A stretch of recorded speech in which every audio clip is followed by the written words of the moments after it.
Good evening, FRC, and a special shout out, hello to our friends south of the border. We have an outstanding program tonight for you with our specialist and Superstar Canada FRC team 1114 with the guru, Karthik Kanagasabapathy.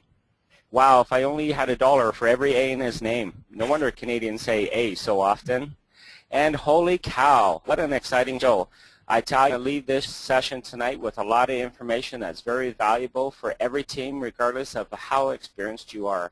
And did I say holy cows and chairmans in the same sentence?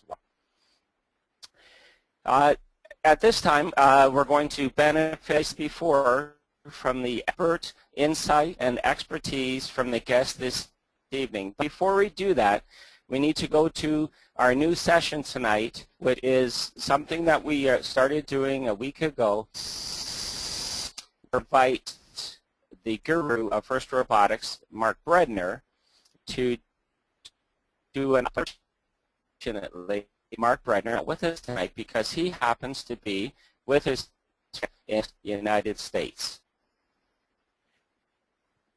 So let's get with the update, and here we go.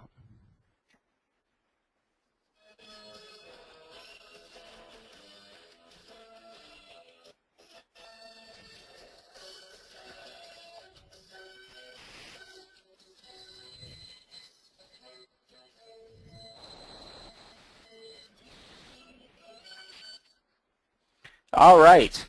Tonight's update brings a lot of tips and lots of insights for our Canadian friends and American friends south of the border. Our godfather of First Robotics in Canada, Mr. Mark Bredner, can't be with us, so a special shout out to him. And I think, wait a second, why is he called godfather? I think he's older than me. Well, I've got to tell you, Ontario has more FLL teams than Karthik has A's in his names. FLL coordinator Dave Ellis is blowing the lid off by surpassing 420 FLL teams right here in Ontario. And Karthik, what the heck is going on in FRC in Ontario? It looks to me like more than a 53% jump in FRC teams competing from last year. That equals, if you can do the math, 112 registered FRC teams, which includes 35 rookie teams. Yes, I said 35 new rookie teams this year. These are great numbers and suggest that there must be something special in our maple syrup up here in Canada. And First Canada is very proud to let everyone know that we have our First Nations FRC robotics team from Nipissing in North Bay. Congratulations to the group up there, and we welcome you into the FRC community. And we want to shout out a special thanks to Crescent Secondary School and Team 610, Sean Lim, for their tireless efforts to host the new home of the Greater Toronto West Regional. Thank you, 610 and Crescent. And now, just before we transition over to Superstar Karthik, I just want to give a few pieces of information regarding the logistics for this evening. Teams are strongly encouraged to submit questions related to tonight's topics by typing them into the question box at the bottom of the screen. During this evening, we'll pause Karthik to answer some of the questions as we move through the evening. I need to let team members know and all the viewers that this webinar is being recorded, so you therefore would be recorded. And we're going to post this on the YouTube channel and the First Canada site. So teams will have an opportunity, will also have an opportunity to ask questions at the end of the seminar. And this webinar serves for all teams, including rookie teams. And it should be noted to the rookie teams that there will be varying levels of expertise and insights given out in tonight's session. 1114 is a very experienced team, more than 12 years experience, multiple world championships, multiple regional championships, and so on and so on. So we should be very careful to understand that this is just the beginning. Take what we can from tonight's performance and see what benefits your team. So I'm going to now shift it over to the superstar of Robotics Canada, Karthik Kanagasabapathy. Go ahead, Karthik. Well, thanks, John. I'm not really sure how I can live up to an introduction quite like that one, but we will try. So, Rajiv, could you pass over control of the webcast over to me?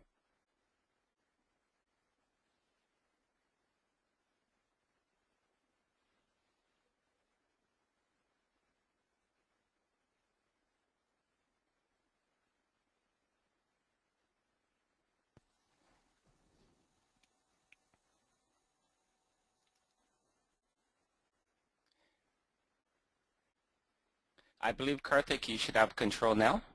Yep, just getting it going.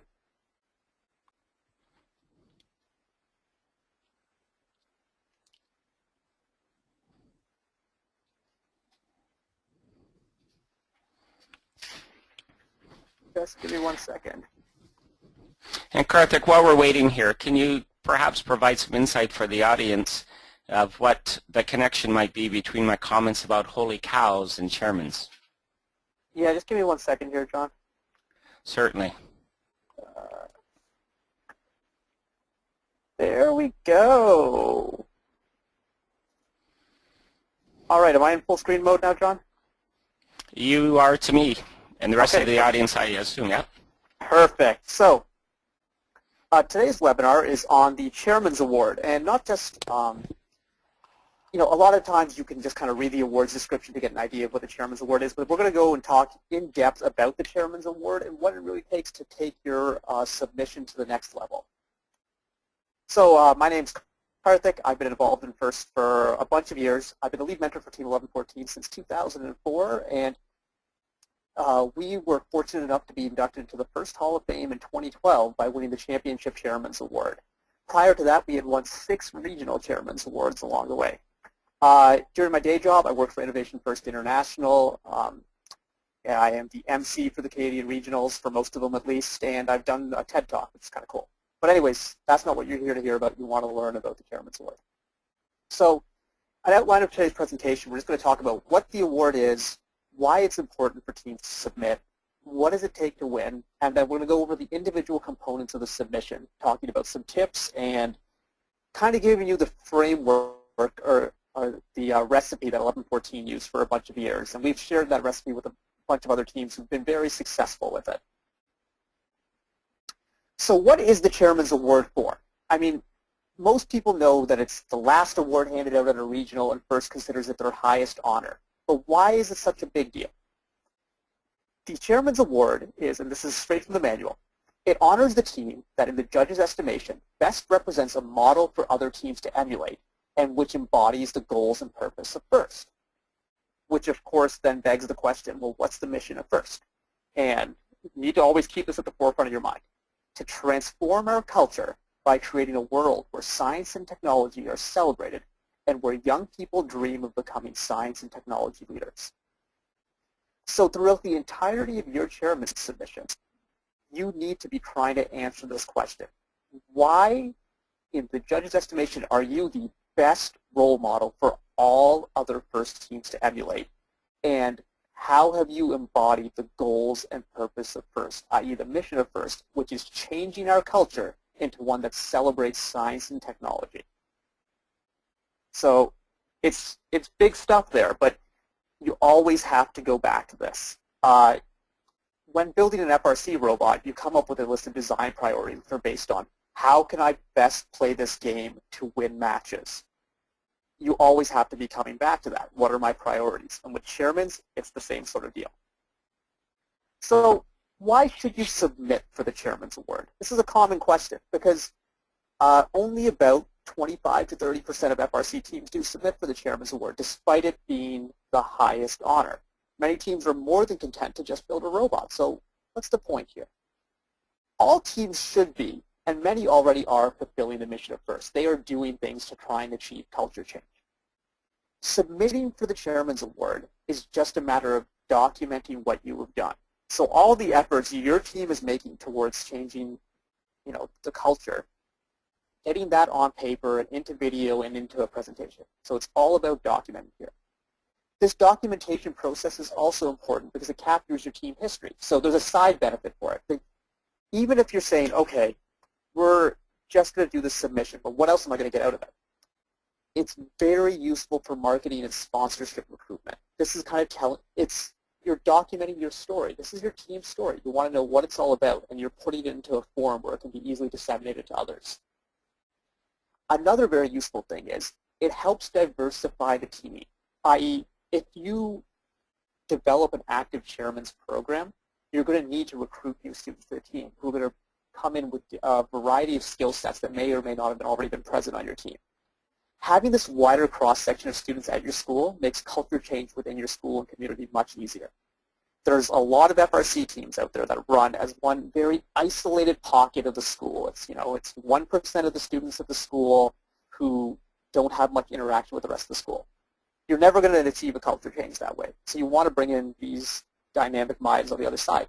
The other thing is, the more diverse your student group is, the more diverse the ideas will be when you're doing your robot side brainstorming. So this all kind of plays together. What do we need to do to win? Well, there are 5 major criteria for the Chairman's Award. And every year it astonishes me how many teams have no idea what these criteria are. Well, so where do you find them? Are they in some secret chest somewhere? No, they're in the manual, dummies. You have to read it. So, criteria number 1. How strongly does the submission document the impact FIRST has had on the learning experience of the students, school curriculum, engineers, and or community during the team year as well as in prior years? This is a very straightforward one, but there's one mistake people always make. Teams are so eager to focus on how the team has impacted the students. That's all they talk about. But your team is so much more than just the students. The team is the students, the mentors, and the community. That combination, you need to cover all of that. So this real area I want to talk about is how has FIRST changed lives? Things you can look at are, how has it driven up graduation rates? How many students have earned scholarships? What's been the workforce success rate of the students on your team? How have the corporations that have sponsored you grown because of their involvement in FIRST? How have the employees at these companies developed? What have the mentors gotten new job opportunities as a result of being on a FIRST team? All these are examples of the impact that FIRST can have on the participants. Another one is when we talk about the community. Often FIRST teams don't just change the school, they change the community in general. Where if you look at an example of a school who, let's say in 1996 had a graduation rate of about 30%, and say that graduation rate jumps to 70% after 10 years of the FIRST team being in the community. That's going to have other effects on the community by producing that many more people with high school diplomas. You need to capture this information somehow. So that's criteria number 1. Just as a side note, I'm making all these weird hand motions here right now, but I forget you guys can't see me, so that's just kind of weird. Anyways. Criteria number 2. Has the team explained or demonstrated why and how it should be a role model for other FIRST teams to emulate? So why are you a role model team? Well, in this one, you want to focus on the things that you do best that help fulfill the mission of FIRST. When answering this question, you've got to make sure you set yourself apart. What do you do that is unique? If you focus on all the standard things, you're going to sound like every other team, and you're not going to stand out. Like, it's so common for everyone to say in this criteria, well, we should be a role model for other teams because we mentor FLL teams. That's great. So does every other team in FIRST. What makes you unique? Talk about the things that you are the best at compared to any other team in your region. Remember, you want to show why you're the best here. So don't focus on something that you're average at. Focus on the things that you're great at. On 1114, we really, for this one, like to focus on the amount of team growth that we spurred and the resources we provided for the FRC community. These are things that we felt that we were the best at. There's a typo on my slide. That's embarrassing. We focused on things that we thought we were the best in the world at, i.e., the scouting database we provide or the resources on symbotics.org. Criteria number 3. How well has the team communicated its excitement and impact within the entire school, community, and beyond throughout participation in FIRST during the team year as well as in prior years? Again, make sure you focus on all 3 items. It's very easy for teams to focus just on their school, but you need to look beyond the school. So, now talking to the school, how has the team changed your school? Tie it back to culture change. The mission of FIRST is to try and achieve whole-scale culture change. That can't happen unless you do it at a small scale first within your school. So we want to hear about how enrollment has increased in your school. What new programs have developed in your school as a result of FIRST? In Ontario, there's so many teams who put in specialist high skills majors programs at their schools solely because of FRC. That's a big deal. Has your FRC team been able to purchase new equipment that's used by the entire school? Have you achieved funding? One of the big things that we did on 1114 was we worked with the school board to create funding such that every single high school got Bex kits and every single elementary school in our school board got Lego kits. This was a big thing, a huge change for the community because it was bringing robotics to every school in the district school board of Niagara and every elementary school within the board as well. How has your team impacted the community? What charitable efforts have you done? What demonstrations have you done within the community? How have you gotten the local media out there? This is an area that I think that teams overly focus on. I think some teams have this idea that the Chairman's Award is just about how much money you could raise for local charities and showing up at maple syrup festivals. It's so much more than that, so don't get too hung up on this one. What about beyond? What have you done on a national and international level? This is one for teams who really are trying to compete at the world level or try to be consistent regional winners. It's not easy for every team to be able to do things on a national level, but you will need to do this at the bigger levels. But again, if you're first time ever doing a Chairman's Award submission, you don't have this, don't worry about it. You don't need to do everything all at once. Criteria number 4. Has your team documented an innovative way to spread the first message? Again, you need to set yourself apart with this one. If the innovative way that you tell the judges to spread the message is the same as everyone else in your region, it's not very innovative then. You have to think about what is different, what's unique. Things that we did on 11/14, we had a permanent exhibit at the Ontario Science Centre.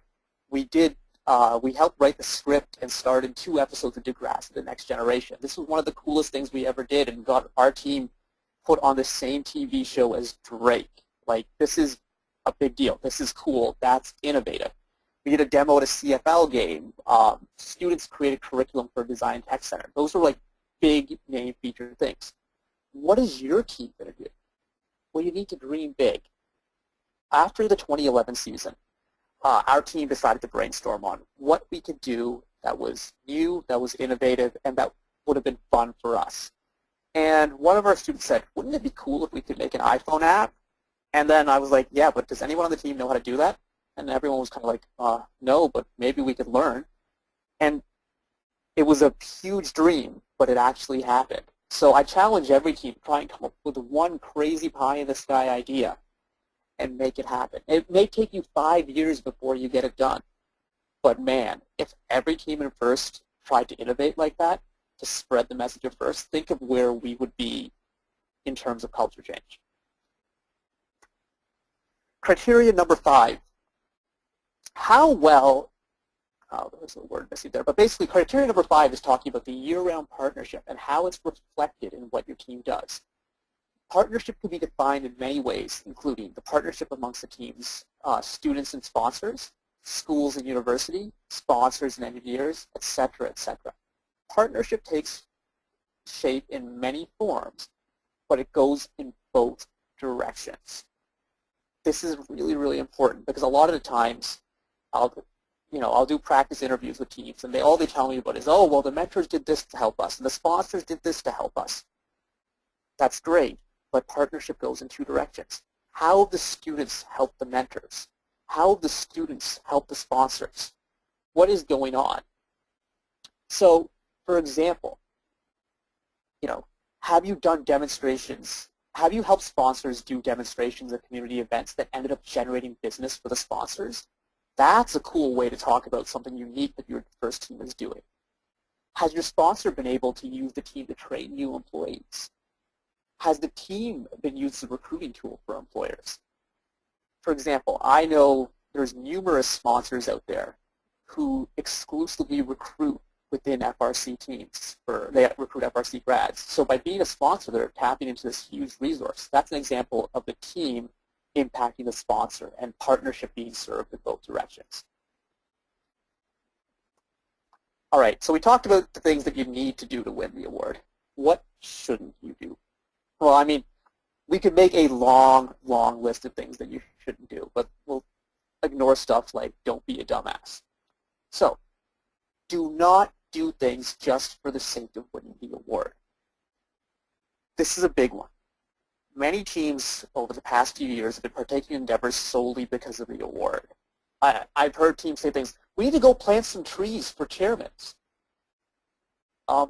What? The Chairman's Award does not grow on trees. Planting trees is not going to help you win the Chairman's Award. And why are you doing that? I mean, if your team is obsessed with trees and you really feel that deforestation is a major issue that your team wants to tackle, then go plant trees. That's cool. However, if you think that you're just planting trees because it's going to help you win the Chairman's Award, you really need to revisit what you're doing. Also, you want to do things that you're good at and that you're interested in. This is like a life lesson here. If you're passionate about something, you're more likely to do a better job and you're more likely to make an impact. So focus on the things that excite you. On 11-14, we hit a rut in our chairman's submission around 2009 where we got into this nonsense of let's make sure we recycle more for chairmen and let's plant trees. And then eventually we all said, this is dumb. Let's just focus on doing stuff that we want to do, stuff that we would do if the Chairman's Award didn't exist. So the kit bought on steroids, that's how it was born. Basically, we had created this platform for the rookie teams in our area and the younger teams that we were helping. And we said, well, wait a second, why don't we turn this into something a bit bigger, document it carefully, put it all up on our website so everyone can use it. If the Chairman's Award didn't exist, we still would have done the kit bought on steroids. We still would have done the SimPhone app. We started doing the database on 11-14, the scouting database, long before we even cared about the Chairman's Award. So focus on what you're good at. Don't try and be someone else. A lot of teams will look at the team in their area who's been winning the Chairman's Award year after year, and they'll try and do exactly what they're doing. But what works for Team X might not work for Team Y. You need to play to your own strengths and focus on your own interests. Also, the Chairman's Award cannot be an isolated sub-team on your team. Everyone has to be into it and everyone has to be behind it. Because if you want to achieve culture change, you can't achieve it unless the culture doesn't already exist within your own team. So you have to get everyone behind this. If you have a team of 50 kids, but only 5 care about the Chairman's Award, it's going to be really hard to win. Everyone really has to believe. And this is not easy. I'd say it wasn't until probably the 2010 season that we had all of 11-14 behind what we were doing on the Chairman's Award. And part of how we did that was the Chairman's sub-team. We made sure that both team presidents had to be on the Chairman's sub-team and that the team leaders from the various areas were all on part of the Chairman's team. And this kind of got more people into it because the leadership, the students that they looked up to, were getting into chairmans. That kind of got everyone to get into it. So now we've talked about the more esoteric things. Let's get into the nitty-gritty of it, the chairman's submission. The entirety of the submission needs to cover those 5 criteria we talked about. That's what you want to show the judges, but you need to do it within the framework of the submission. Your chairman's submission is just like building an FRC robot. When building a robot, you have a bunch of constraints as set forth by the rules. Your perimeter can be no more than 112 inches. Your robot can't weigh more than 120 pounds. You're limited to one 12-volt battery. You're only allowed 6 sim motors and a combination of 4 mini sims and bag motors. You're only, you have a certain, your PSI has to be limited to 120 in your pneumatic system. These are limitations that you have. Chairman's has very similar limitations. You're limited to a 10,000 character essay, a 5-minute presentation, a 5-minute question period, a 3-minute video, and 6 executive summary questions of 250 characters, or 500 characters, 500. That's it. That's all you have. When designing a robot, you have high priority items, your drivetrain, your manipulators. In Chairman's, you need to identify your high priority items, i.e. the things that you want the judges to remember when they leave your presentation. What are the biggest things? So it's really important, like throughout the course of a year, you may have 15 different things you want to talk about when it comes to Chairman's. That's great, but what are the most important ones? Because these are the ones that you're going to give the most attention to. You're going to dedicate the most characters of your essay, the most time in your presentation to. Each year we would have big ones. One year would be SimPhone, another year would be Degrassi. Play into that. Find what is most unique and most impactful that your team has done, and then focus on it. Now, when we talk about focusing on things, it doesn't do not needlessly duplicate between the different sections of your submission. Otherwise, it wastes resources. You're totally limited in what you can do. Those 10,000 characters, they're like gold. Do not just throw them away on anything. Your presentation should not just rehash the essay. If you only have a 10,000 character essay and a 5-minute presentation, what's the point of the 5-minute presentation basically being 3 kids reading the 10,000 character essay? It's a waste. You will not be able to get everything in. Once you reach a certain level of the Chairman's Award, usually by your 2nd or 3rd submission, it is a struggle to fit in everything that your team has done.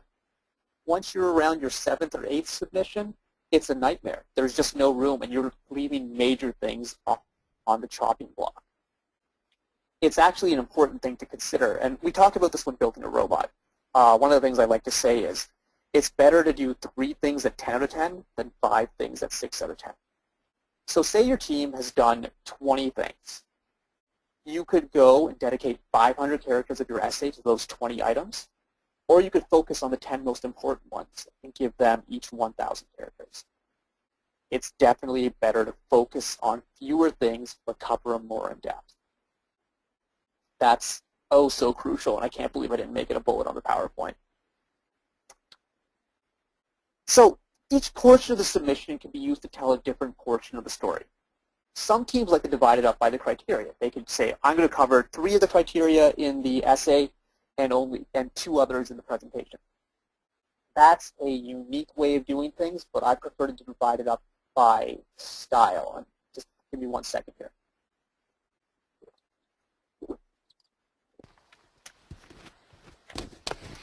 Karthik, maybe this would be a moment where we could invite Jacob Bendixson to ask his question. He has posted a question, and I'm going to unmute him and say hello to Jacob.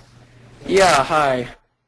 Hi, Jacob. Could you be good enough to ask Karthik your question yourself, and certainly introduce which team you're from and what your role on the team is?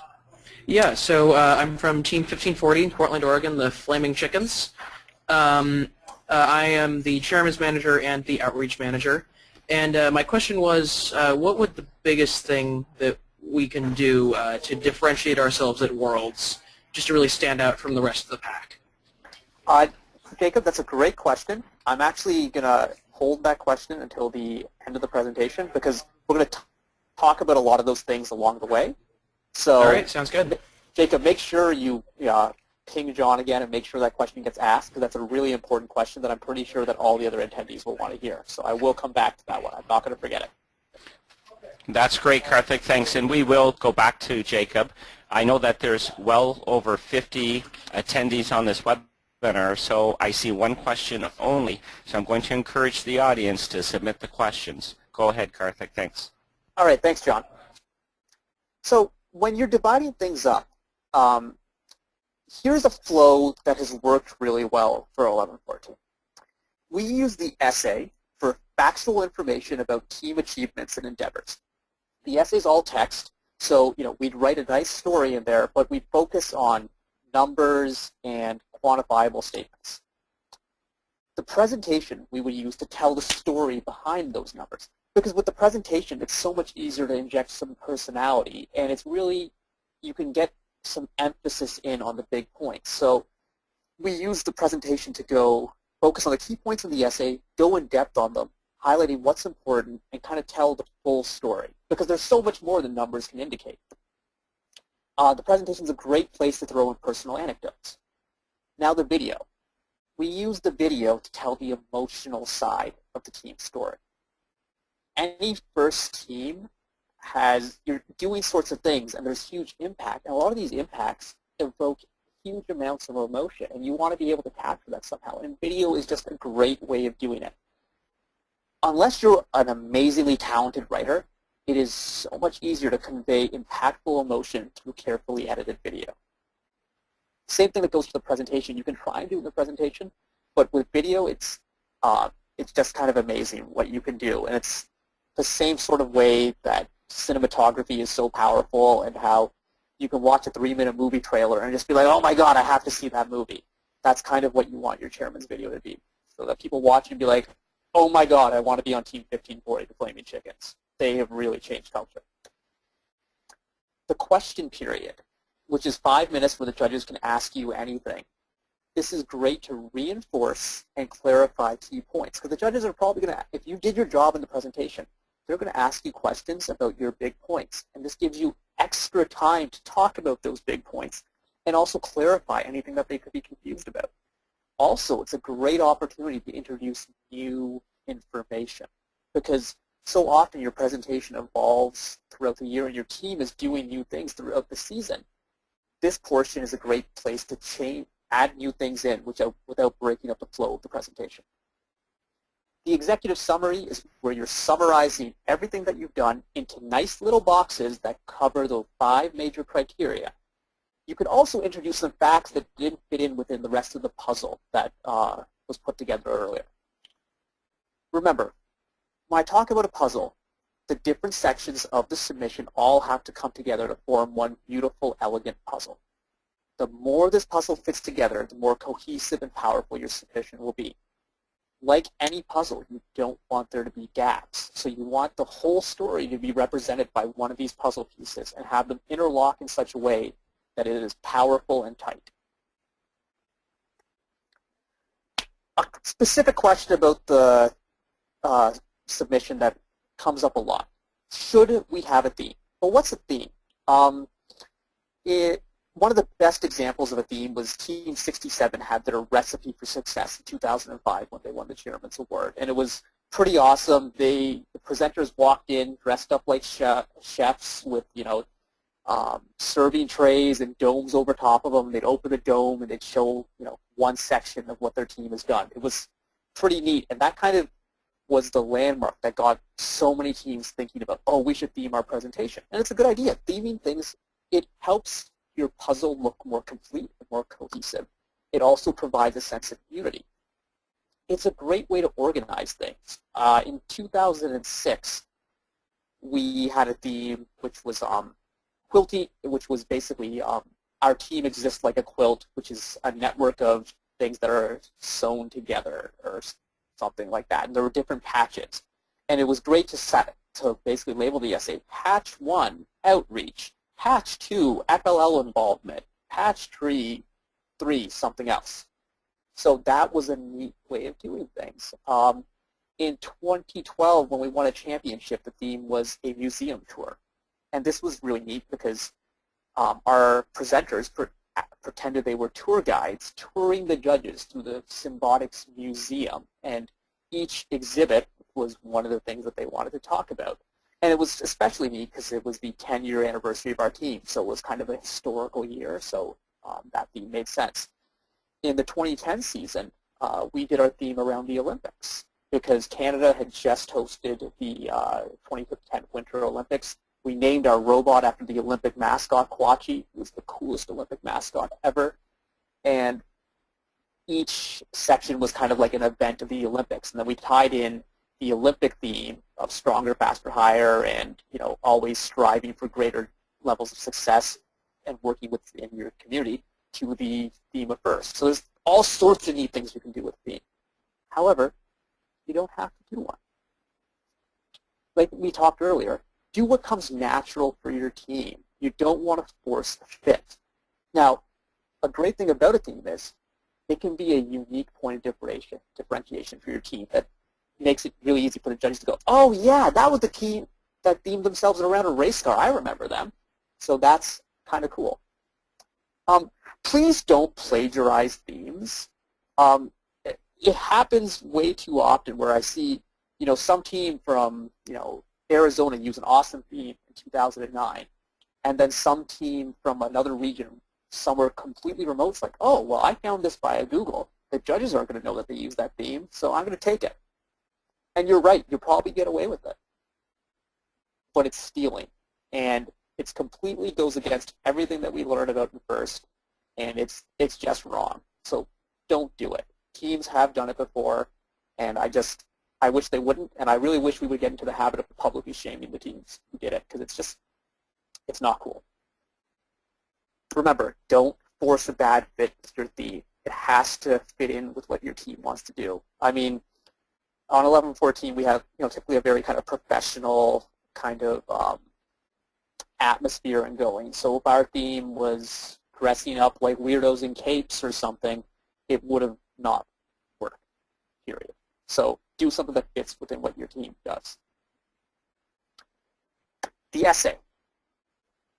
The first piece of advice that I'm going to give you with the essay is start early.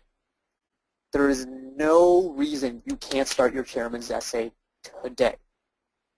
I mean, things might change as going along, but the first version of your essay should never be the version you submit.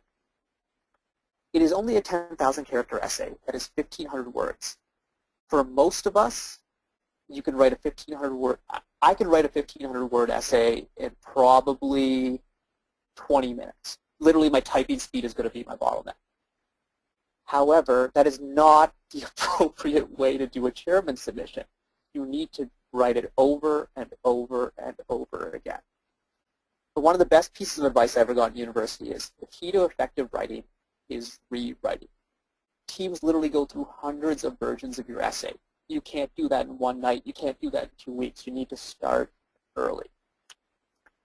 Make sure you have the essay proofread by multiple people. Get professional help. Don't rely only on your peers. You're all high school students. You all have English teachers. They're pros at this stuff. Let them edit the essay. They may not understand a lot of the content, or that's fine, but they can catch how things flow together and how to make it a more effective essay.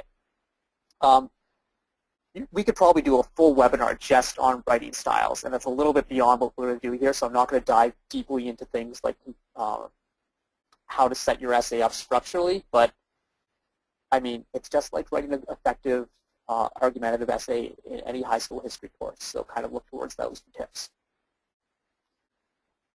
Within the essay, you want to use numbers and statistics to illustrate impact. Quantifiable statements are always more impressive than qualitative statements. So as opposed to, because remember, you want to prove why you are the best role model team in first. To prove that you're best, you can't be using wishy-washy statements like, our team is really good at outreach. Yay! Well, that doesn't mean anything. Or, lots more kids from our team went on to study engineering. Okay, I guess that's sort of quantifiable because you have a modifier in there like lots, but what does that mean? So, a lot of teams get into the idea of, let's just throw raw numbers at the judges. 68% of our students went on to study engineering. That's good. That's a start. But it has no context. Like, I remember there was one team that said, 100% of our graduates went on to study engineering. That's great. How many? Well, we're a second-year team. We've only had one graduating class, and it was 2 kids. Okay, well, that's useless. So provide context. Look at the example I have up there. 68% of our students went on to study engineering versus 68% of our students went on to study engineering, not engineers, which is an increase of 35% since our team's inception and is 42% higher than the national average. That is a good statistic. It provides context on what the improvement rate was and how you're doing better than the average. So it's setting yourself apart.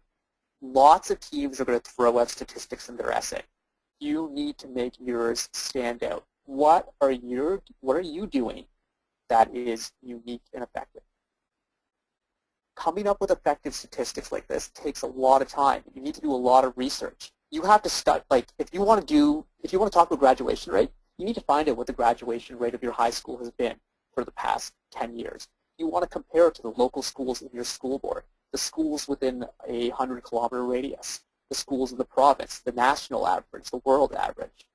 Then you remember, one thing we like to talk about in statistics is causation versus correlation.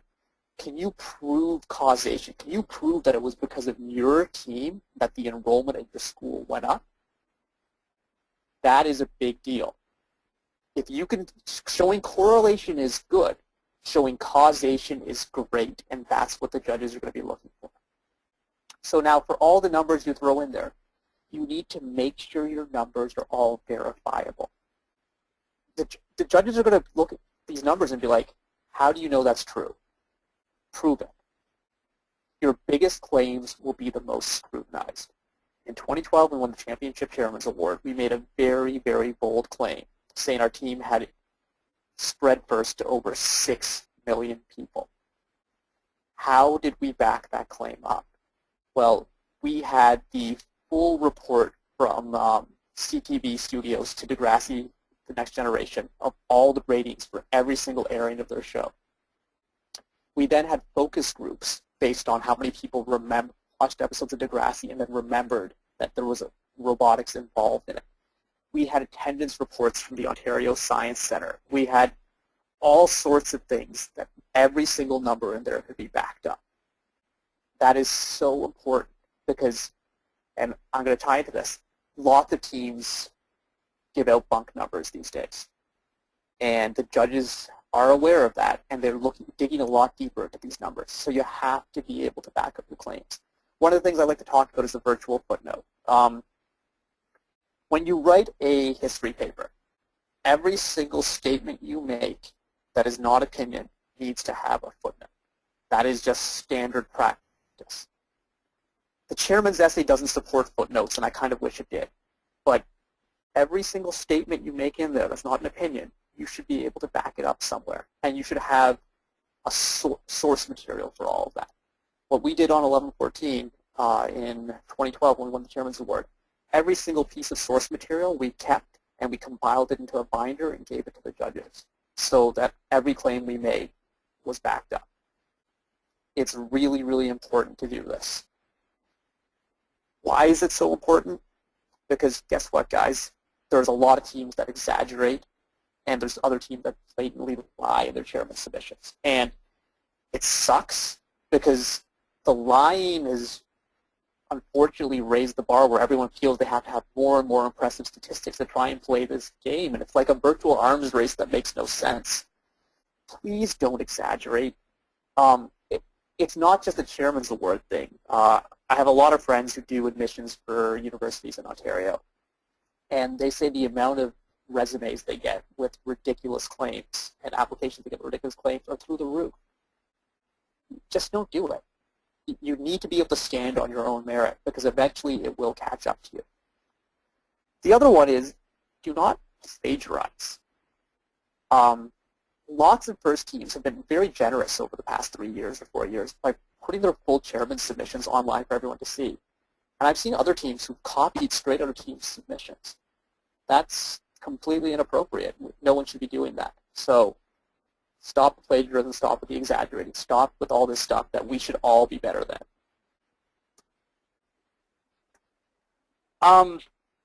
Other things in terms of the essay that I wanted to talk about is just make sure your essay flows together nicely.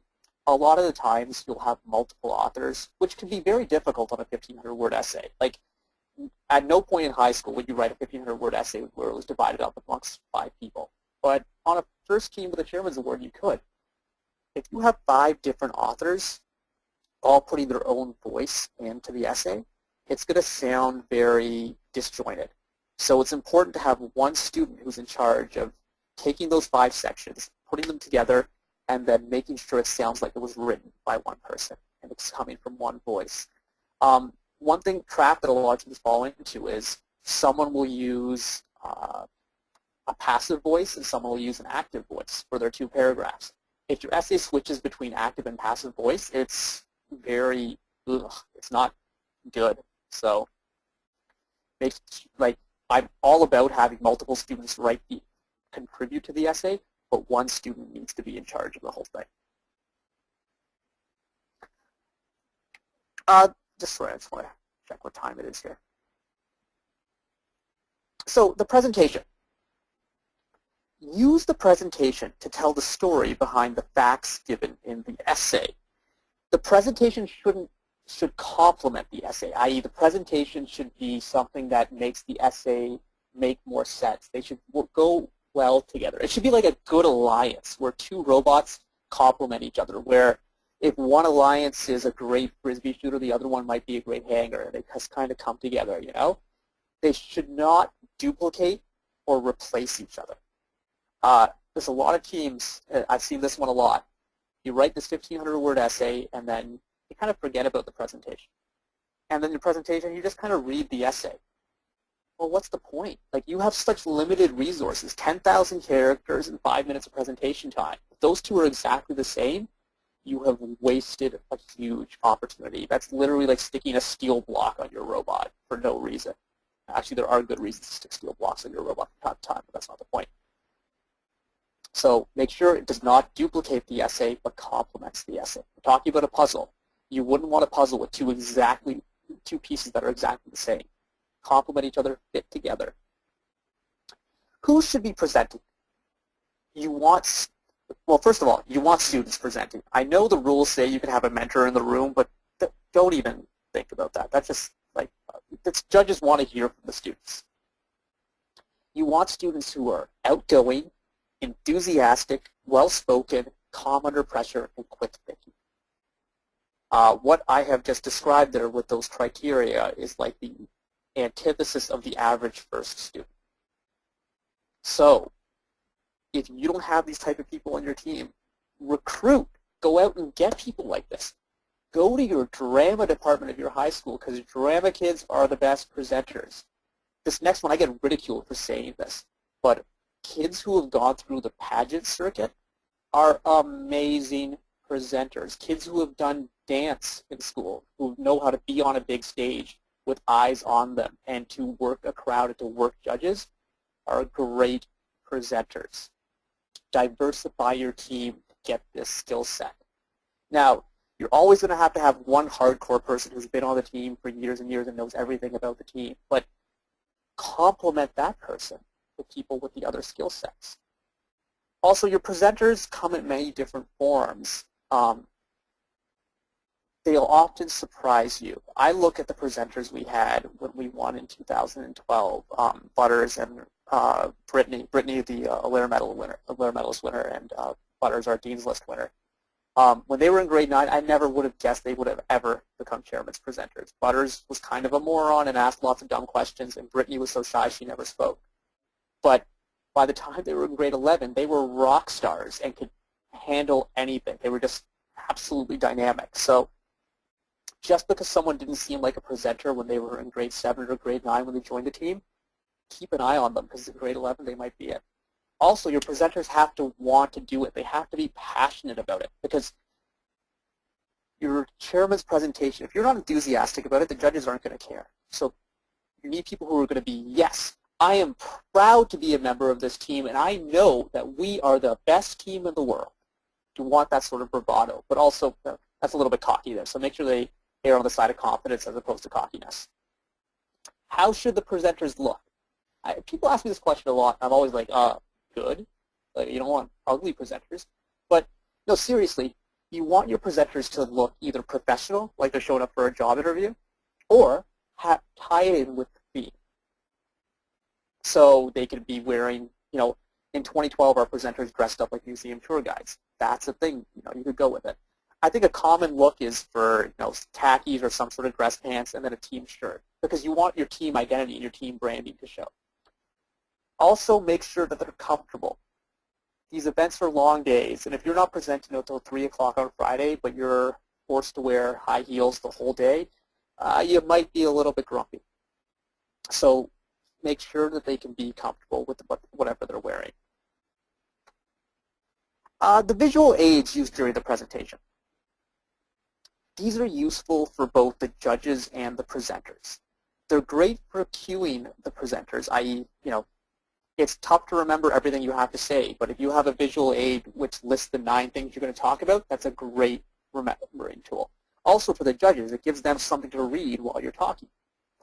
Some teams prefer to do it via PowerPoint, do a PowerPoint presentation via a projector. That works. However, the judging rooms are not guaranteed to have any sort of equipment, so you must supply your own equipment.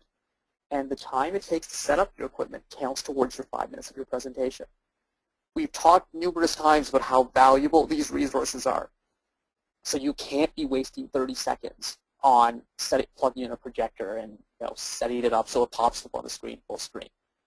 So unless you can just, bam, roll it in, it's already on the screen and go, I would say I err away from it. Also, I suck at technology, and technology makes me nervous, and so I probably push that influence on others to say, yeah, something could go wrong, the battery could die, Windows could crash, whatever. So we always preferred giant presentation boards. These would be 4-foot by 3-foot boards that you'd set up on an easel. There's no technology risk, and they're big, so they're easy to see. Here's some examples of the presentation boards that we brought in the past. Here's the one from our museum-themed year. Again, you see like a layout of a museum, and it's surrounded by exhibits that each talk about main points that we were trying to focus on. From our Olympic-themed year, again, these are just PowerPoint slides which have been turned into one big board. You know, it kind of conveys what's going on. So before we talk about the question period, again, when doing the presentation, using the presentation board as an aid, it gives you something to focus on and kind of, because a lot of the times chairman's presenters don't know what to do with their hands. And pointing at the board is a really nice sort of thing to try. So the question period. This is probably the most important lesson you're going to get in this webinar because it's not just valuable for what you're doing in terms of the Chairman's Award, it's super, super valuable for real life. You only have 5 minutes to clarify and emphasize points from the presentation of the essay. So you need to be concise and you need to not use too many words. Answering questions is a lot like playing tennis. When you play tennis, there are 3 ways to return a shot. Number 1 is someone hits the ball, you run it down, and you don't even look. You just get your racket on the ball and hope it goes to the other side of the court. That's step 1. Getting it to the other side of the court is good. Better is hitting it towards your opponent within the court, like actually get it in, you know, within the lines.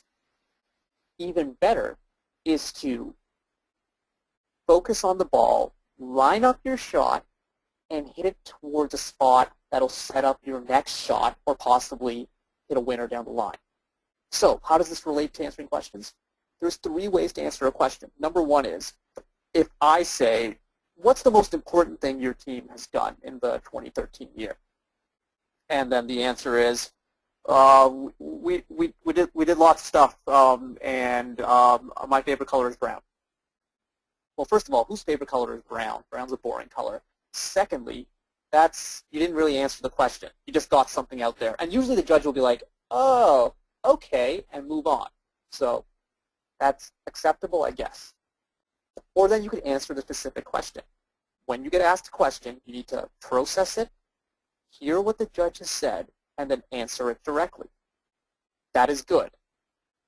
The great way to answer a question is to answer the specific question that has been asked, then add something in that emphasizes one of your main points.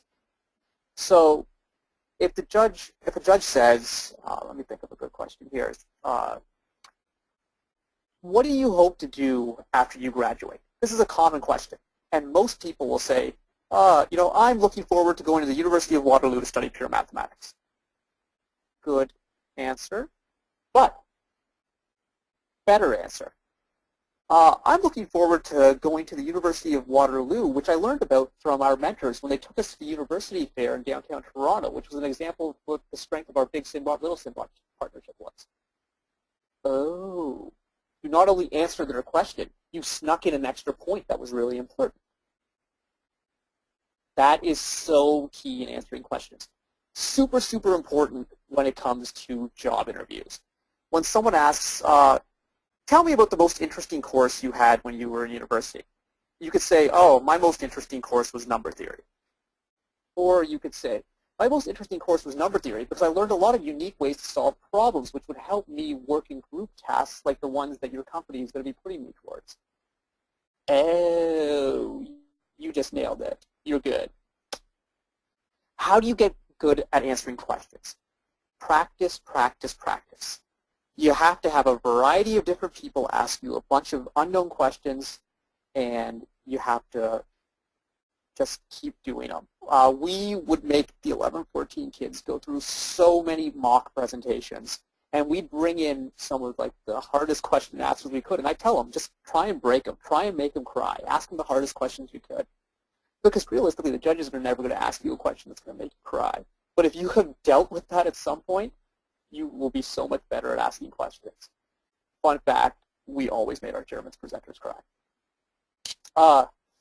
Presenters must know all content inside and out, because if the judges ask you something, you have to be able to answer it. However, if you don't know the answer to a judge's question, do not lie, do not make something up. Sometimes it's okay to be like, actually, I don't know that question, but I'm going to go talk to the student in charge of that area, and then I can come back to you. Is there a way I can contact you to let you know the answer? That's a good answer. It shows that your team is actually a team, and that you're going to network with other people to find the appropriate answer. You have to rehearse the overall presentation. Don't try and wing it.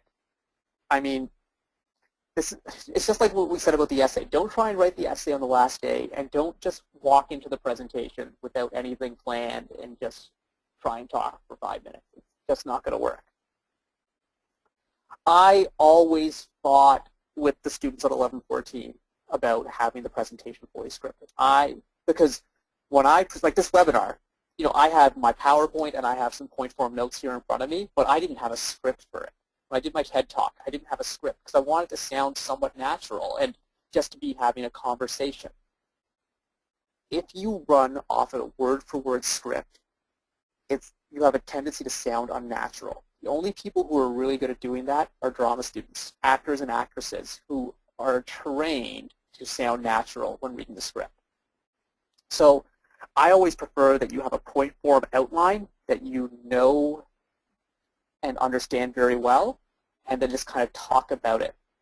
It seems to work a bit better. But some students are much more comfortable having a script that they memorize. So if you're going to do that, you have to practice and sound natural. And this is a trap, because if you practice too much, you'll sound robotic, and you'll fall into patterns of speech that sound monotonous. So beware of monotony. And the key to avoiding monotony is to vary your intonation. And if you have something really important, say it with emphasis so they understand what you're trying to say. Get your point across so they understand that this is important. And using techniques like that and varying your intonation will keep the judges awake. Maybe not like that, because that kind of felt like yelling, and yelling sometimes is not nice. Make regular eye contact with all the judges in the room. Now, when I say that, don't just stare at one judge. That is creepy. No one likes creepy people. Take your time, and this is something I wish I was on video for. Like, look at the first judge. Look at the second judge. Smile. Look at the third judge. Look at your other presenters. Kind of roam the room. But don't do it super quickly, because then it just looks like you're looking all over the place and almost made a Stevie Wonder joke. Not going to do it. So kind of just roam the room. Also, make sure when one of your partner presenters is talking, you pay some attention to them. Even though you've seen this presentation 1,000 times by this point, if you look bored, well, then the judges are going to get bored. You have to be into it. Another trap that a lot of people fall into, when your partner presenter is talking, keep your mouth shut. I mean, not just don't talk. Don't mouth the words that they're saying. A lot of people will do this because they've seen the presentation so many times. So just kind of be focused, look natural, relax. There's a lot more that can be said about the presentation, but I'm going to leave it for now, and we're going to. So I want to make sure when we get to the end of this, we have time to actually answer some questions here. The video. So the video is the great way to tell the emotional story of your team. This is very difficult to do in a 10,000 character essay, but in a live presentation, even in a live presentation, it takes a lot of skill to do. You can have fun with the video. The chairman's essay, there shouldn't be jokes in the chairman's essay. It should be very standard. And during the presentation, I mean, you can get a little bit casual, but it still should be a professional presentation. However, the video, have fun. This is, run wild with it. There's a million things you can do. You can, you know, I bet, I don't know if I've seen this before. It feels like I may have seen this or maybe not, but pretend you're the crocodile hunter hunting the chairman's award. That would be a cool video, you know, or think of a TV show that you really like and like theme it after an episode of Breaking Bad. Like, that would be cool. That would be so wicked. There's like all sorts of neat stuff you could do. On 1114, we themed our video after an old NBA commercial. So go to the media for inspiration. Watch movie trailers. Watch commercials. And there's all sorts of neat stuff. Maybe over the next couple days on the Symbotics Facebook page and over Symbotics Twitter, I will post some links of videos that might inspire other chairman's videos, because I have a good library of them since we don't ever have to do a chairman's presentation again. Use music, because music can enhance any story. I know, like, when you watch the Olympics, and they always do the features on the athletes, the ones that really are meant to tug at your heartstrings, and they always have a song playing in the background that kind of makes you remember things. 2012 Summer Olympics, during the women's gymnastics competition, they played Home by Philip Phillips over and over again. And that song just is what I associate with the Olympics. And it made the story of Gabby Douglas so much more interesting and kind of heartwarming. So do that sort of thing. Now, the catch is most good music isn't free. There are copyright restrictions. And FIRST has very explicit rules in the manual that all music has to be copyright free, or you have to own the copyright. So, I mean, some things you could do is you could take a Beethoven piece, because Beethoven no longer has the copyright, but then you have to perform it. If you have someone on your team who plays the piano, that's one way of doing it. On 1114, we simply put, we looked around for music for a long time. We couldn't find anything that was free. So we ended up actually buying the rights to 2 songs from the producer, because they were the perfect pieces. And so we just bought the rights, and it was a worthwhile investment, because it really made our video kind of boom. Production values can make up for a lot. Make sure you use a microphone. You don't necessarily need to have HD video. However, if there's a lot of hissing and you can't understand what they're saying, it's awful. So make sure that it's very clear. The video is a huge, huge project, and it needs a dedicated sub-team of students to it. We don't have any facts to back this one up, but it certainly felt like we spent more time on the chairman's video in 2012 than we did building Symbot Jordan. And I'm not really exaggerating. The amount of time that was spent filming students, setting up lighting, doing multiple takes, and editing and reviewing video, music. We spent 4 days reviewing possible songs and like 5 days reviewing just various YouTube clips on what was going to be our inspiration. So it's a lot. Now, again, talking about building robots, you build a priority list. You can't try and do everything. Like last year, some teams sacrificed hanging, some teams sacrificed a floor pickup. You may end up sacrificing your video. And that doesn't mean you shouldn't do a video at all. However, if you don't have the resources to dedicate to it, don't let your essay and presentation suffer for the sake of your video. If you go back and look at the chairman's videos that we did from 2009 to 2011, they were, I mean, the students who worked on it put a lot of effort in, and they were the best that we could do, but they weren't, you know, Oscar quality by any means. They were just kind of picture slideshows, and that's all we had. But that's because that's where our resources were. And then in 2012, we said we were going to go for it all. We had a very talented student who was good with video production, and we made it happen. So be careful with that. I was going to play our chairman's video from 2012.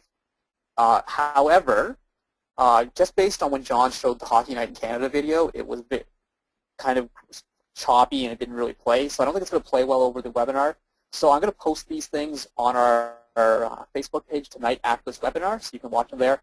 And also, this PowerPoint will be available online shortly, and then you can click through. But also, I mean, I think you guys know how to use YouTube and Google. If you search Team 1114 Chairman, you'll find the video. And I mean, the video is by far the thing we were most proud of our 2012 submission. When we first saw it, we were all like, it didn't even matter if we won or lost in 2012, because we just knew we created this awesome video that we would have for the rest of our lives that documented the true emotional story of our team. So, I mean, why do you submit? This video is just amazing. Like, you can do something that you will take with you for the rest of your life.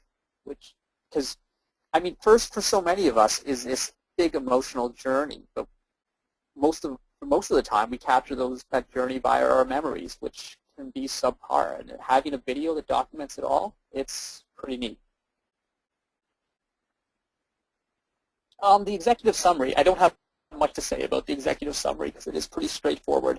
It summarizes your essay. The executive summary asks you 6 questions, 5 of which are almost exactly the same as the 5 main criteria we talked about earlier. So it's a nice way for you to tie everything up into a nice little package. Do not duplicate items. You may have items that would fit in 3 of the categories, but since you have so few characters to work with, don't duplicate unless you really want to hammer that point home. Point form is acceptable for the executive summary, and it's easier to work with because it saves you characters. It's also a nice spot to fit in facts that kind of felt out of place in the essay or the presentation. Because you don't want to just have a one-line statement in your essay that says like 93% of our graduates continue to mentor first 3 years after leaving the team. If you just put that in as one statement, it's going to hang out there. In the essay, you would want to talk about it more and use a specific example, et cetera, et cetera. And at that point, you're bordering on using 250 characters. However, if you just put it as a point form bullet in the executive summary, then it's in there, the judges can see it. Extras. What other things should you do? You want to create buzz about your team via social media. This is something that wasn't even considered in the past, but now it's kind of important because part of winning the Chairman's Award, like being a role model team, involves spreading first as much as you can. And the most effective way, well, not necessarily the most effective, but the easiest way to spread first now is via social media. So use your Twitter and use your Facebook and use your YouTube channels and your whatever else, the Instagram and Pinterest and Tumblr and whatever those weird things that I don't get are, and push out content out there. Create a buzz. Get people sharing stuff. Go viral with what you're doing. You want to give something to the judges. We all provided a booklet that I talked about earlier of all our submission contact and supporting material that verified our numbers. We got this idea from 341 Miss Daisy, who won Chairman's in 2010. And they had huge numbers in their submission. And they were concerned that the judges wouldn't believe them because they were so big. So they had a book called Daisy by the Numbers, which was a breakdown of every fact that they provided with basically background material proving and supporting the numbers. And so we use that idea, and that's kind of where the idea of the virtual footnotes is. So if you have a stat, like one of the ones we always talked about is how our school enrollment increased ever since the onset of the team, and it kept increasing. Remember, causation versus correlation. There was definitely a correlation between the team being in the school and enrollment increasing. But how do you prove causation? So we had documents from director of our school board and the principal of our school stating that it was their professional opinion that it was as a result of the team that enrollment increased. Also, we had statistics gathered by basically whenever a student applies to go to Governor Simcoe coming out of grade 8, so if they aren't from our area, they have to mark down a reason. And one of the options is robotics. So we have the numbers there to help back up the enrollment growth. So you have to get these things, but sometimes you have to dig. Statistics on all your alumni. For some teams, you're going way, way back, and you have to find this sort of stuff. So you're going to be doing a lot of emailing, Facebooking, BBMing to get this stuff all together. So it's important, but it's a great thing to give to the judges. Another thing we gave, and this is really important at the championship level, letters of support. We would always go to any team that we may have impacted, and we'd say, hey, if you just want to write a little statement saying 1114 is awesome, you think we deserve the Chairman's Award, that would be great. And the outpouring was overwhelming. We had teams who we didn't even ask sending us letters.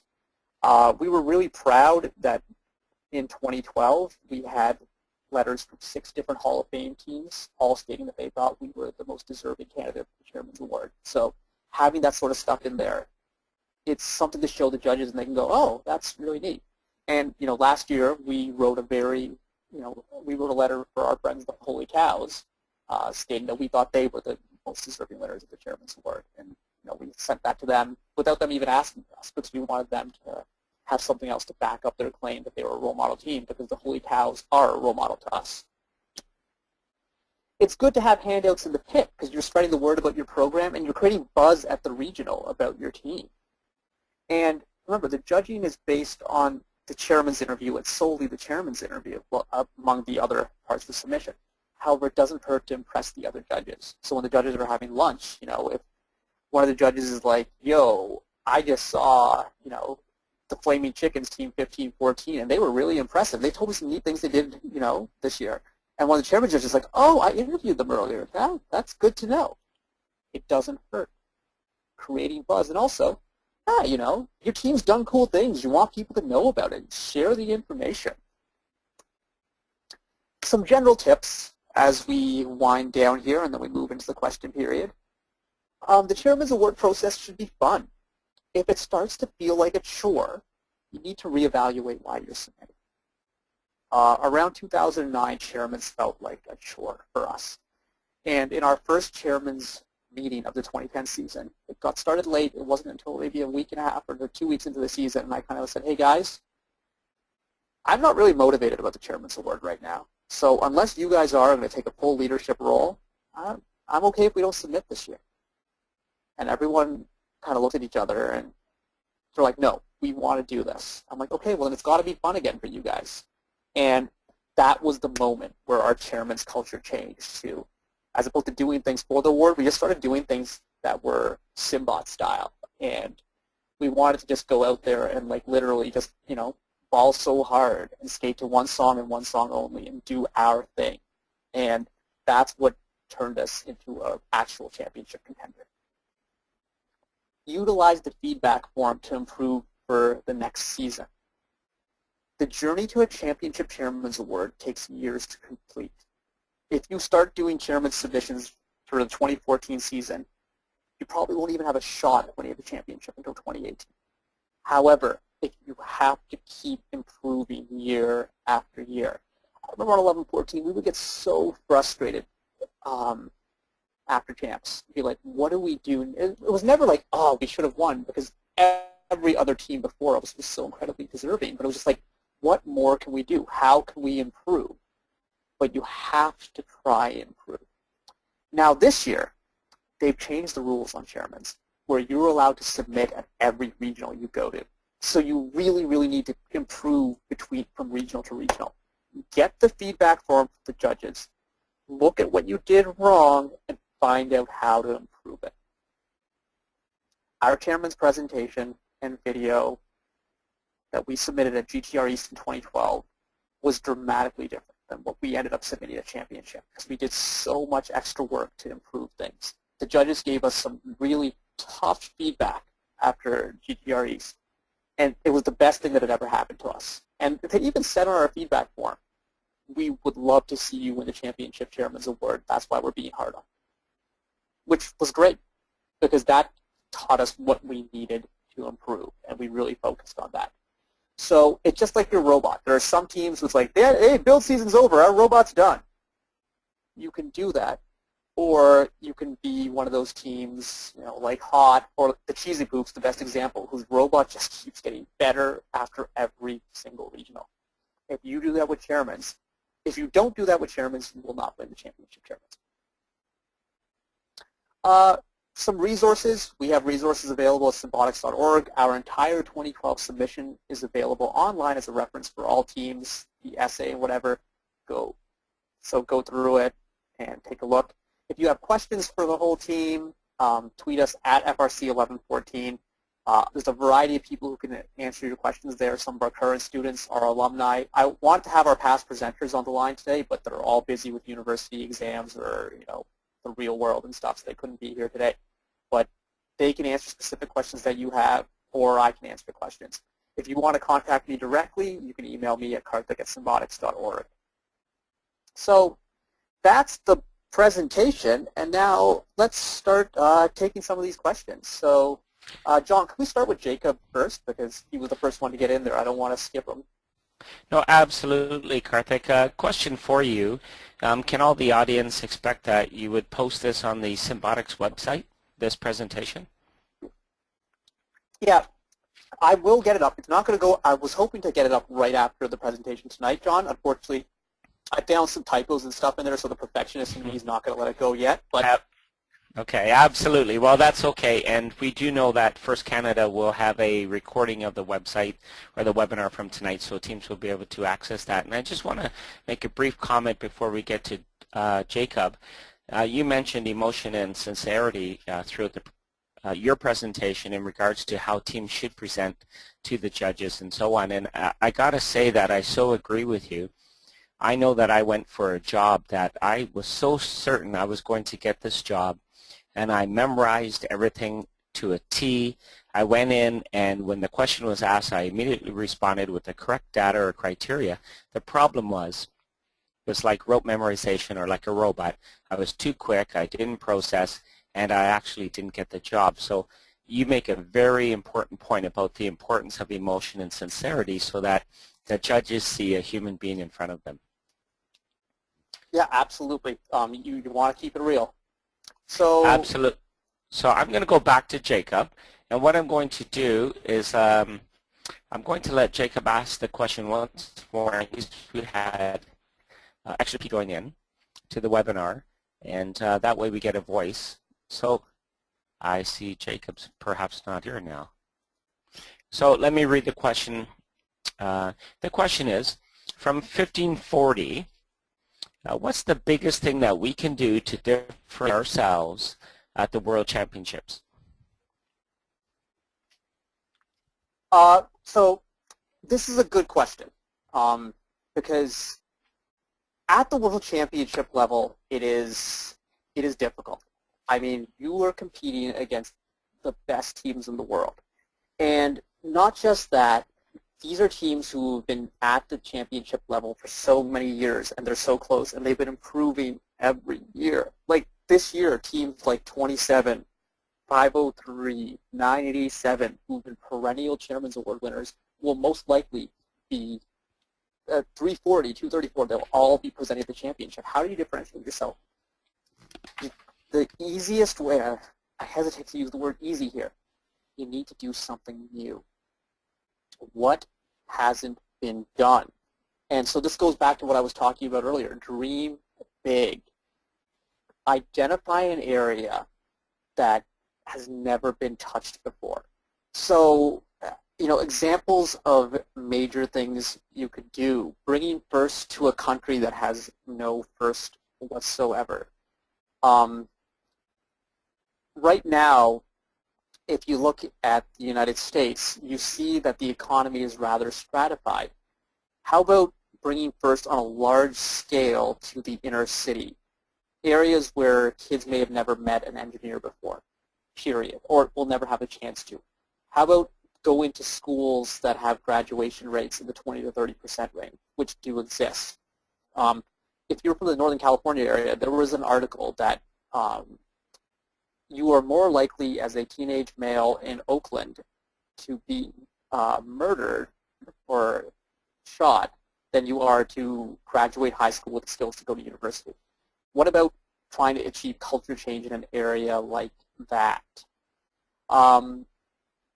We focused on the resources with the kit bought on steroids because we wanted a way to increase competitiveness amongst first teams by providing a standard drivetrain.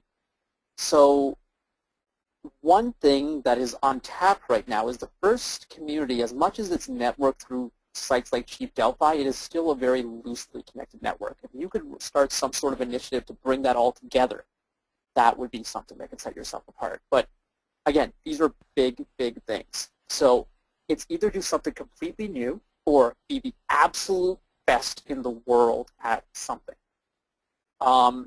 Political involvement is something that Dean's been pushing for a long time. That is one thing that on 1114 we were not good at. We were not good at getting politicians involved in first. And basically we said we were so bad at it, we didn't even touch it at all. We focused on other areas. Bring your governor to first. It's the First World Championship. Have him recognize First World Championship as a special day in your state. someone bring Obama to the championship. I mean, these are the types of big things. If you want to differentiate yourself at the world level, that's what it's going to take. Focus on what is unique to your team and what you are the best at. That's great, Karthik. Thank you. I'm going to invite Daniel to ask his question and to tell us where he's from at the same time. So go ahead, Daniel.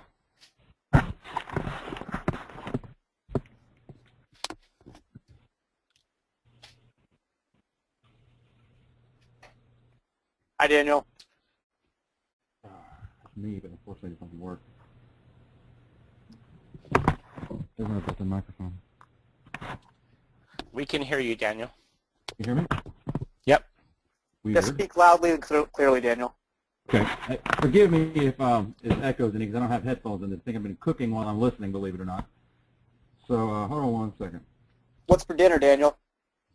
Chicken and spaghetti, believe it or not, and bread pudding. Nice. Ooh, bread pudding. Nice. Yep. Over, down in Louisiana, we got to do something different every now and again. I'm Oh, with absolutely. 7, and I know you kind of answered this earlier when it comes to the data binder and the presentation board. But what are some other things that we could look at, like extra documentation, information to help in a presentation? Well, one thing that I like doing is, you have a giant presentation board, but it's hard to make that very clear for the judges. So sometimes it's nice to give the judges a booklet where they can flip through and follow along with the presentation. I know when I go to seminars and such, I love having a program in front of me, which I can just kind of flip and follow along. If I'm going to a play, I like to see all the acts listed out. So having a very small booklet that they can open up and use as a viewing guide. Another example is pictures tell a very vivid story. And remember, you're limited to 5 minutes of presentation time, but you're not limited to what you can give the judges. So if you gave, I saw Team 1547 Waldo last year, they handed the judges iPads. And so as they were presenting, the judges could flip along, and they would see pictures that represented the various things that they were talking about. So that's a neat thing you could do. The whole using iPads in presentations, I mean, 4 years ago, obviously that's unheard of because what was an iPad? Nowadays, iPads are so common. Using any sort of tablet to hand to the judges, I think it's powerful because there's so many things you can do. And what are first teams good at? We have all sorts of weird little programming kids who can make things that are visual and impactful for people to look at. So that's a really neat way to, like again, you have all these limits of what you can do, but that's not limited. So run wild with that.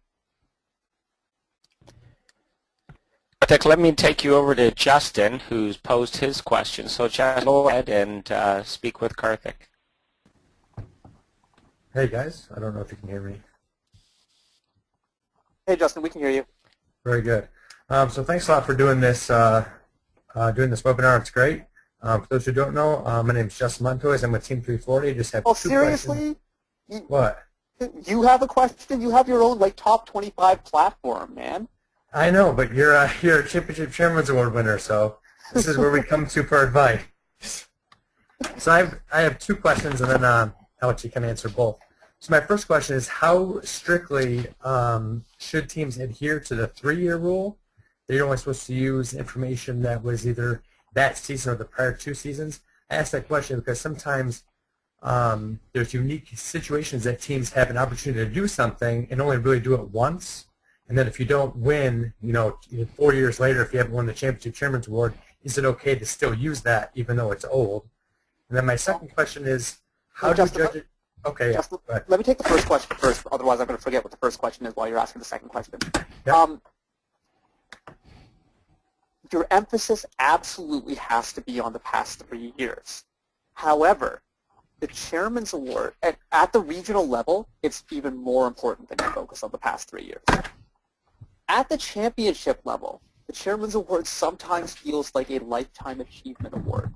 So you do want to bring things back from the past. However, they should never be your focus. Your focus needs to be on the current 3 years. Now, some things are going to talk...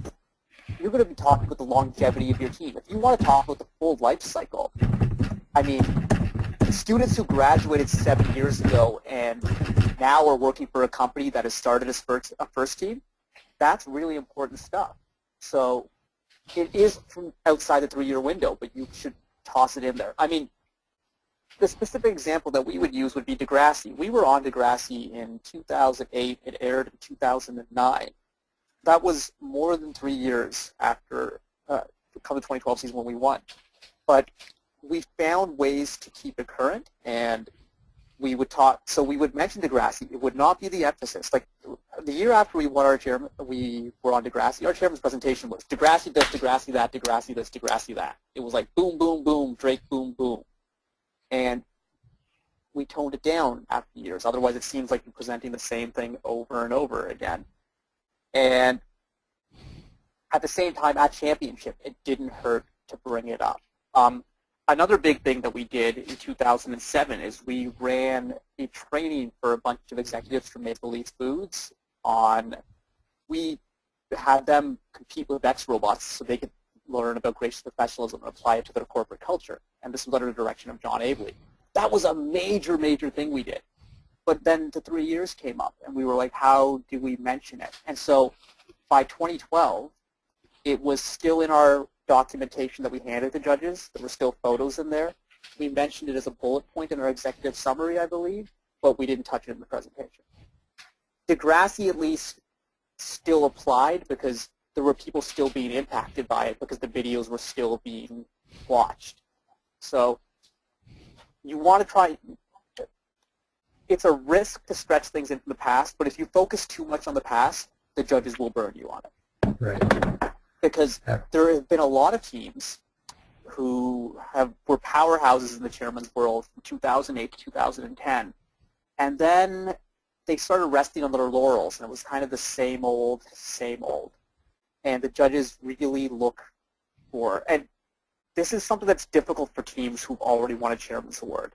But sometime in 2006, we won our first one, and then 2007 was the only year we didn't win a regional chairman's award. The first question the judges asked us is, so what's actually new?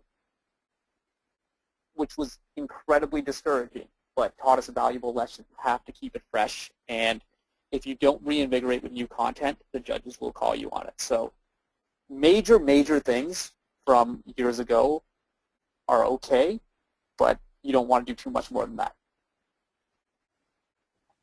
Very good. Thanks a lot. So my second question, and I've talked to some other people about this too, so I want your take on it, but how important is the video? Just because in the Chairman's Award manual, it says, and I'll quote it quickly, although the Chairman's Award judges will not be judging your video as part of your submission, a DVD with inappropriate content will disqualify a team for the award. So are they using the video more than they're letting on, or is it really not part of the judging process?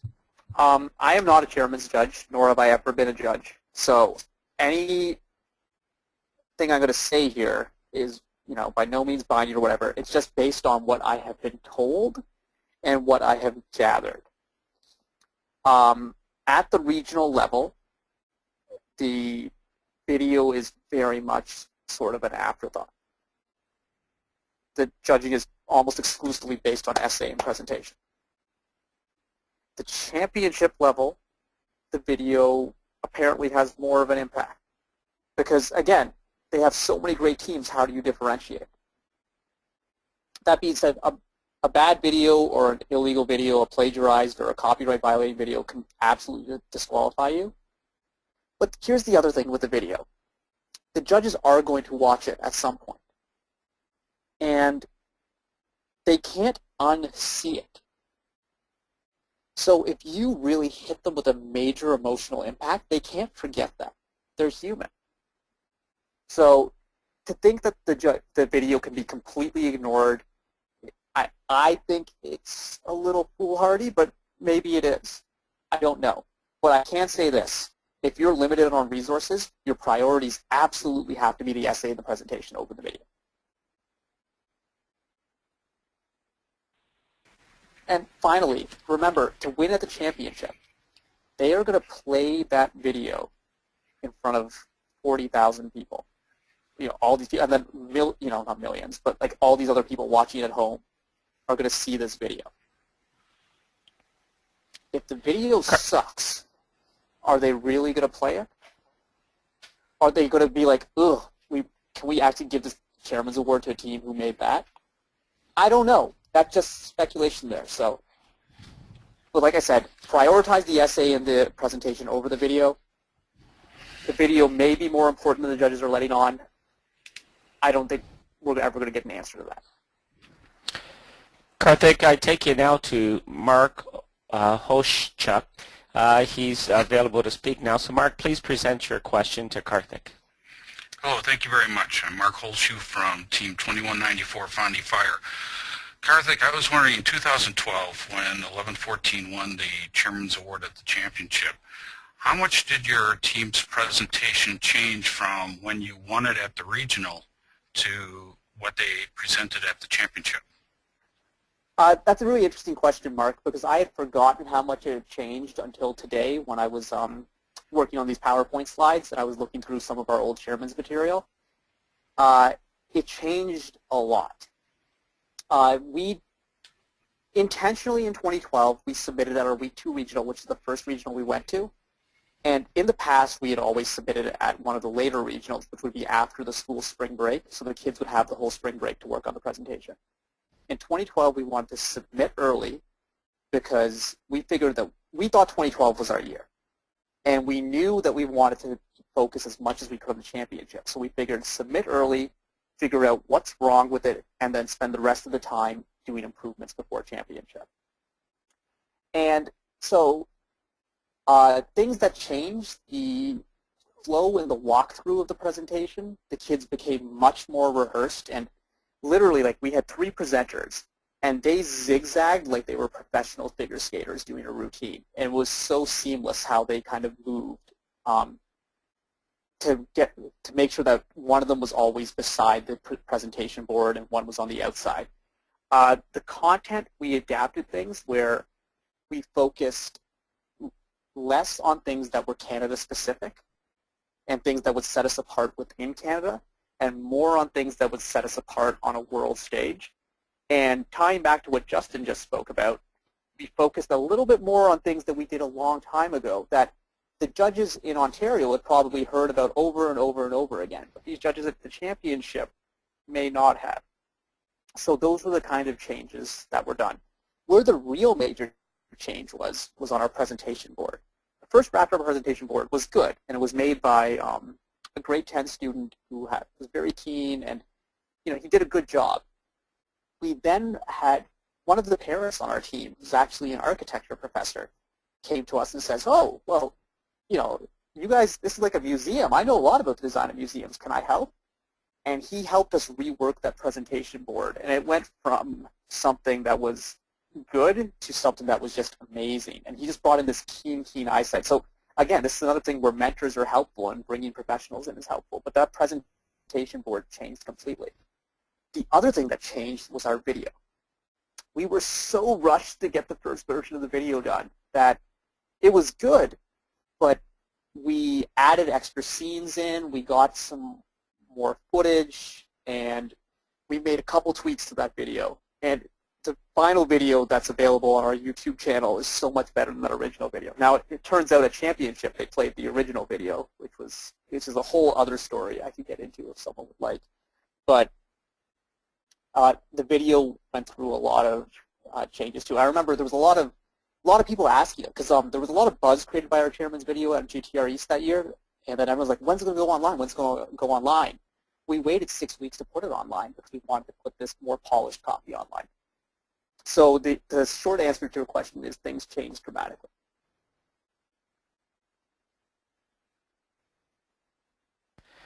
All right, Karthik, I'm going to move you over to Sarah and invite Sarah to tell us where she's from, what her team number is, and what her question is. Go ahead, Sarah. Hi, Sarah Sullivan from Mort Team 11. We're located in New Jersey, and I was just wondering to what extent you think teams should work to tailor their presentations to the certain event locations that they're at. Different events work different ways, and certain judges think things come into play even before they've evaluated your team. So what are your feelings towards different ways that you should be maybe presenting to different locations? All right, that's definitely not an easy question, Sarah. Number one, it changes a little bit this year because you're going to be attending multiple events and you can submit at multiple events. So it's not like the past where you were locked into one event. So if you tailor things too specifically, then you're going to have to make changes, and that can be extra work. If you believe, I agree that judging is different from regional to regional, and especially from region to region. Different judges focus on different things. So if you have a good pulse for what the judges focus on, I think it is important to try and tailor to that. However, you have to make sure you're right. And there's no real way of making sure, because a lot of urban legends go around about judging. People get these preconceived notions. It's like, oh, well, at this regional, you can't win the chairman's award if you do X. Or, oh, at this regional, they only care about the essay. Or, oh, at this regional, they don't even read the essay. How do you know any of that stuff is true? Like, I would hate for a team to make an assumption that, oh, these judges don't care about the essay, we're going to focus only on the presentation, and then there's a new judge that really does care about the essay. So it's a risk that you take. However, forget about judging preconceptions. I think it is important to tailor things to the local community that you're submitting in. For example, a lot of Ontario teams will make this mistake where they will talk about things in their presentation in Ontario and then go to the championship and assume the judges will understand what they're talking about. But the judges may not have knowledge of how our school system works. The fact that we had a labor situation with the teachers last year. I know Ontario for a while had a grade 13 and didn't have a grade 13, and that created a lot of chaos within the school system. But that's important. So things like that don't need to be explained to local judges, but do need to be explained to the championship judges. So if there is a difference between your community and the championship, if there's something specific the community judges may not understand, like a specific concern, then you want to talk about it. Another example would be like St. Catharines, where 1114 is, has a very declining manufacturing sector right now, so the economy is in a bit of a downturn. People in this area know that, but there's no way that judges from across America would. So you tailor it that sort of way. Does that kind of answer what you're talking about, Sarah?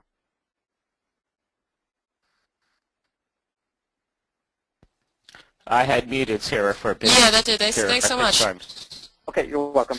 That's all right. Okay. Right. Karthik, I have a question myself. I know that a lot of rookies are going to be listening tonight, and this is a presentation focused on chairmans. What would you say that rookies take away with them tonight from this that would help them forward and develop a foundation that's going to be successful? Well, number one, everything that we just said about the Chairman's Award, you can take that to your Rookie All-Star submission. Now, there's no official Rookie All-Star submission, and there's no official interview. However, if you come to the judges with a fully written essay and give that to them, that is a big step towards winning the Rookie All-Star Award. Now, you have a luxury as a rookie team because, like we said with the Chairman's Award, there's all these restrictions. Like, you're restricted to 10,000 characters and no pictures. Well, for the Rookie All-Star, you could do whatever you want. So you could write a 15,000 character essay and turn it into like a magazine article. And, with lots of pictures and flash and bing, bang, boom, and hand that to the judges. So it's very important. I mean, the easiest way for a rookie team to get to the championship is to win the Rookie All-Star Award. Typical events usually have, 6 to 10 rookies. Those are pretty good odds. But your odds increase dramatically if you do a chairman's-like submission. And also, it helps you get ready for your second year when you're going to be eligible to submit for the Chairman's Award. Excellent. And I'm sure that a lot of rookies are going to be pleased with that response. I know that from some of the questions, one of the things that I feel has been inferred by the teams is, could you prioritize possibly efforts and attach percentages to how much time should a team put on presentation versus essay, executive summary? And you've already addressed the video issue, so I'll just leave it at the essay and the presentation. I think most teams, I don't want to say they put too much time into the presentation, but teams prioritize they slant way too heavy towards the presentation and not enough to the essay. Too many teams do the essay the night before, and it shows in what's being written. Without revealing too much, there have been teams who have won the Chairman's Award solely based on their essay, where the judges watched all the presentations out, but like the essay was so strong, it kind of vaulted them ahead. So it really is, I think teams need to prioritize more on the essay. The essay is harder to prioritize on because I don't know, a lot of people don't like writing. They find it boring or whatever, but I think more time needs to be spent on the essay, and especially that rewriting process. Like, you want to iterate and just keep improving. One of the styles we would do in 1114 is kids would do a first draft of the essay and not care about the character limit. They would just write till their heart's content. And it would usually come in at around 20,000, 25,000 characters. And then it was a matter of cutting things down. So things would get cut, and would get cut all the way under 10,000 characters, almost down to 8,000. And then you would focus on trying to bring stuff back in and then sculpting it so it doesn't feel like it's just been hacked at with scissors. Because you want your final piece. Like, if you write the essay, you know, with a week to go, you start at 14,000 and you just chop off 4,000 and get right to 10,000, it's going to be like you just got a really bad haircut. And people are going to know. So you want to you want to give yourself an awful haircut, then you want to let it grow back in a bit, and so it's a bit natural. And then you want to style it, and you want to primp it. And I know this is sounding weird because you're like, why is this bald dude talking about haircuts? But I just want all of you to just shut up, okay? But no, you're doing a great job with metaphors there. I think that's fantastic, and you really put some reality to it. You know, I know from past experience with the teams that I've been involved with that we may have felt that we worked, and everybody does, that you work very hard on the essay. So the real question would be, how different should our script for the presentation be from the content in the essay? And I suspect that you're going to say, well, you take your key points from the essay and you put that and elaborate on that in an emotional and sincere way in the presentation. But I think the struggle is we have so much in the essay and then we have so much we want to say in the presentation. So help us with that a little bit. well, one of the things is if you found, now, this is a really, really important thing. When you write that first version of the essay that's going to end up being 25,000 characters, do not throw it away. Save it. Because you're going to cut a bunch of stuff out. Mark up the stuff that you cut out and then see, because you don't want to lose it. Because a lot of teams will just base their essay on the 10,000 character essay. But then you're missing all this stuff, which you now have a new opportunity to reintroduce it. So that's why it's important. So if you have all this stuff, if you lose things on the essay to the cutting room floor, they aren't gone forever. Remember, you can bring them back into the presentation. So, for example, like, say you have 200, you know, like 150 things that you want to talk about, but the essay and the presentation each have room for 100. It's almost like you'll have 50 that overlap between the two that are the most important, and then the other 100 will be the leftovers. So some things will be only in the essay, some things will only be in the presentation, but the most important things are covered twice. So it's kind of like, you know, when you bring those two circles and they overlap, and the red and the blue and the purple is your most important stuff, where the Venn diagram overlaps, and the red and the blue are the things that are just out there.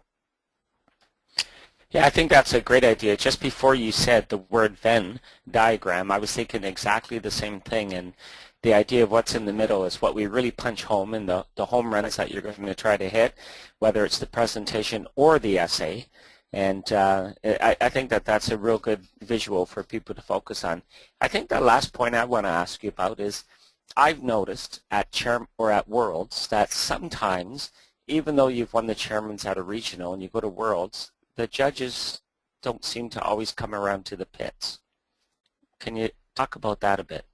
Yeah, again, the chairman's judging is pretty much exclusively done in the presentation room. So if the judges don't come to your pit, it's not a bad sign. They're going to see you during the presentation. That's where the chairman's judges are. I remember in 2012, we had a great presentation. We were very happy with it on the Friday, and we were like super pumped. And then on Saturday, we were so used to there always being judges in our pit on Saturday morning at championship, usually because we were in contention for a technical award or something, or maybe the safety award, probably not. But at 2012, no one came to our pit, and the kids were kind of like, oh, I guess it's over, I guess it's done. It wasn't until we talked to a couple of the other Hall of Fame teams and said, that happened to us too. So if the judges don't come to your pit, it's, the judges will visit your pit, for basic robot stuff, but the chairman's judging is not done in the pit. Well, Karthik, I don't see any more questions, so I want to begin the ending of the webinar, and I want to say to you, thank you so much for a very informative and insightful webinar. You've provided endless tips for teams. You've covered a huge, broad area of topics for people to consider and think about, and you've really stressed the point about find a way to self apart, like 1114 has done on numerous occasions, with also the consideration that how do you impact change and perhaps change culture for the better as far as robotics and Dean and what he wants to do. Do you have, would you like to propose where people could get in touch with you if they would like to, other than the Symbotic site? Like I said, again, you can tweet at me on Twitter at KKANAGAS. That's my first initial and the first 7 letters of my last name. Or you can email me at karthik@symbotics.org. Well, thanks again, Karthik. It's been outstanding as always. You always seem to amaze us regardless. And I'm John Hobbins, FRC Director for Canada, and I certainly look forward to seeing everyone throughout the year. And just a last note that First Canada does not support or back up any of the comments made tonight. We wish to provide a forum for people to have discussion and gain insight into what good teams are doing in First. So thanks again, Karthik. I appreciate what you've done, and we all appreciate everything that you have done and 1114 has done to help the FRC world and community. Take care, and good night, everyone. We thank you very much from Canada, and as we all say, there are 6 A's in the word Kanagasabapathy. So thanks, Karthik. Take care, and that's it. Would you like to say one last word to anyone? In the words of Michael Jordan, limits like fears are often just an illusion. So just, go make your dreams happen, folks. That's it. Thanks, everyone. Good night from Canada. Take care. We'll see you. Bye-bye.